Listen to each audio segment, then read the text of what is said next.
Hello everybody! Today it's time for another video about animation. Now before I get in, I have a minor note.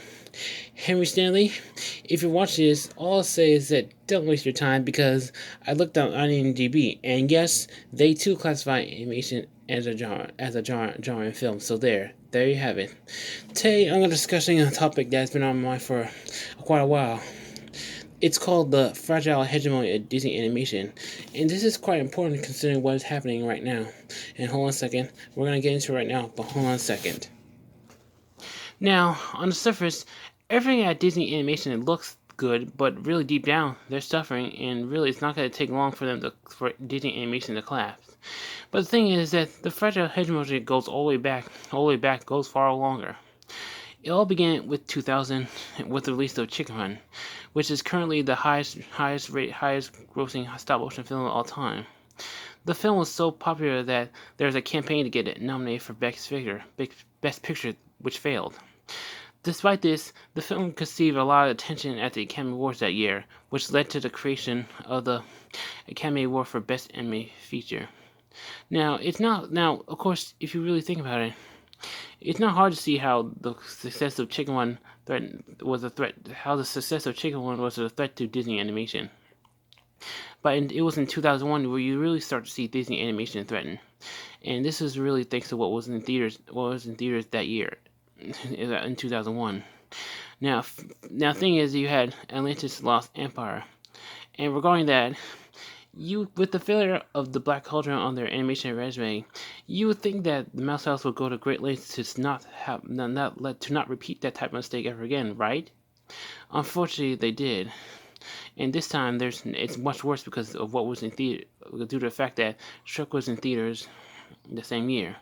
Thing is, regarding Shrek, I only have two things to say about Shrek, and they're from the Bible, at Deuteronomy 18:10-12 and Galatians 5:9. Let me give you some time to get that up because I'm going to read it for you. First off, Deuteronomy 18:10-12, and that reads, "There shall not be found in you anyone who makes his son or his daughter pass through the fire, anyone who employs divination, anyone practicing magic, anyone who looks for omens, a sorcerer, anyone binding others with a spell, anyone who consults a spirit medium or a fortune teller, or anyone who inquires of the dead.